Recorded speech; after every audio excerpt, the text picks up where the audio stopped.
voulais vous demander aussi, parce que vous avez participé à plusieurs reprises à la 4e commission des Nations Unies pour évoquer cette affaire. Est-ce qu'on peut dire que l'ONU est sensible à cette question ? Oui, je pense qu'elle l'est, puisque premièrement, elle a accepté plusieurs fois que je puisse présenter une pétition en ce sens. Nous avons été les premiers donc à révéler dans l'enceinte de l'ONU à New York le contenu de ce rapport de l'OLAF.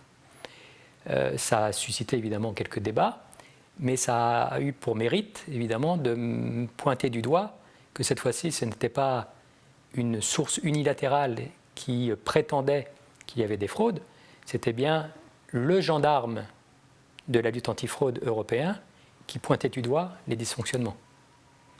Alors, les Européens qui s'en préoccupent maintenant, donc il y a un projet de résolution du Parlement européen qui invite, lui, la Commission européenne à mener un audit pour mettre la lumière sur cette fraude. C'est bien ça, la procédure pour arriver à une conclusion ? Bien, là encore, relisons le rapport de 2007. Parmi les recommandations de l'OLAF, il y avait justement la question invitant la Commission à prendre des mesures fortes pour cesser les détournements.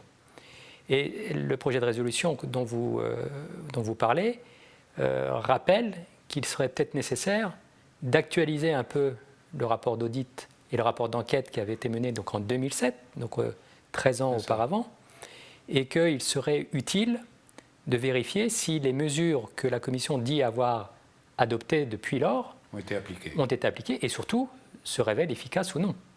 Or, comme vous le disiez en introduction, plusieurs sources de ces dernières semaines montrent qu'il y a encore des cas de détournement de l'aide humanitaire apportée à ces camps.